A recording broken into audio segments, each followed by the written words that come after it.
What do the 5 stages of grief look like with Kevin O'Leary as our subject? As you all know, Kevin O'Leary is the nicest, most empathetic shark on the TV show Shark Tank. They could crush you like the vampire cockroach you are. You've completely wasted my time. It's a hobby that eventually should be taken behind the barn and shot. Do you know who you are in this story? You're the first seal that goes in the water.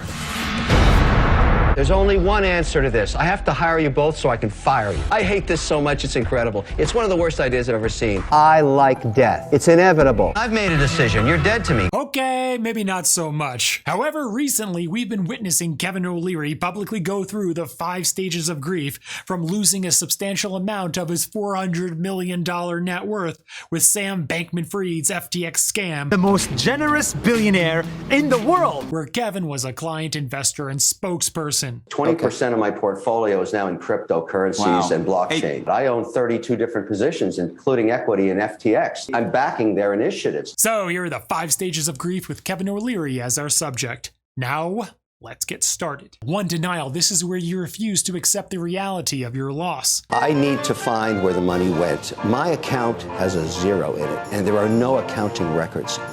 Where did the money go? I can't retrieve my money until I know where it is. If SPF knocked on your door again, would you back him? The answer would be yes. He was lying and manipulating. You don't know because you have no data. All I'm saying is, let's do the forensic audit. If Sam Bankman-Fried did anything wrong, and I want to know where it is, I need to find where the money went. Where did the cash go? I will, on behalf of every other shareholder, go find where this money is. I can't go get the money unless I have the data where it went. Kevin, your money is long gone. Sam Bankman-Fried seemed to manage all the money that came in and out of FTX in one giant fraudulent slush fund of first come, first serve. Sam wants a $40 million condo in the Bahamas? Write a check from that fund.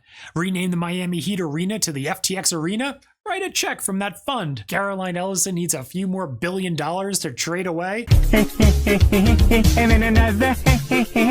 Transfer it over to her from that fund. Customers deposit money to trade cryptocurrency? Put it in the fund. It all seemed like a communal piggy bank, and of course, that's not how brokers are supposed to operate. 2. Anger. You become angry at yourself, others, or the situation for your loss. You may express anger through outbursts and aggression. I'm going to go after that money. I want it back. I'm going to get the money back. You can't take my money and expect me to do nothing. You're probably going to notice a lot more outbursts of anger and aggression as Kevin continues through the grieving process. 3. Bargaining. You negotiate with yourself or a higher power in an attempt to control the situation. You may reflect on what you could have done differently to have prevented your loss, such as, if I only would have done this or that. I don't make great investments all the time. Luckily, I make more good ones than bad ones, but that was a bad one. We all look like idiots. Did I do enough due diligence? The answer is no. Did I rely like others did in Joe's concept of groupthink? Yes, we all did that. He's starting to reach some bargaining, but so far very limited at this point in his grieving process. 4. Depression. Okay, that's wonderful. But how do I make money off depressed people? You may feel overwhelming sadness and a sense of hopelessness. You may withdraw from those close to you, lose interest in activities you used to enjoy, and feel a deep grief and loss. There's only the murder of my money in this case, okay? Total deal was just under $15 million. I put about $9.7 million into crypto.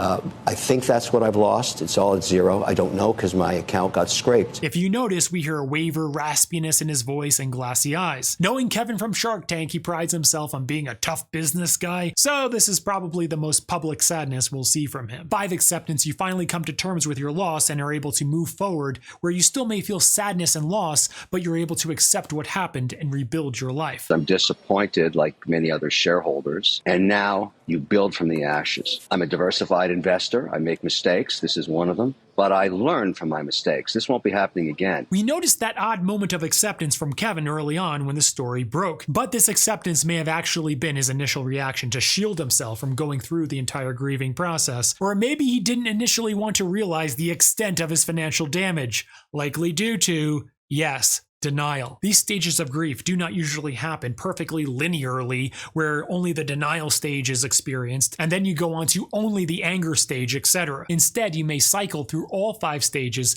However, you may experience more denial initially and less acceptance, but later on, you'll likely experience less denial and more acceptance. Therefore, as time moves on, you usually move towards mostly feelings of acceptance, and that's the healthy progression to accept, learn, and rebuild. We're noticing that Kevin seems to be cycling cycling through all the stages of grief. But it appears he's mostly in the denial and anger stages now, which makes sense because it's still early on. If you are going through grief, it may not feel like it will get better, but it usually gets easier with time because you are slowly moving towards more acceptance. Subscribe for more.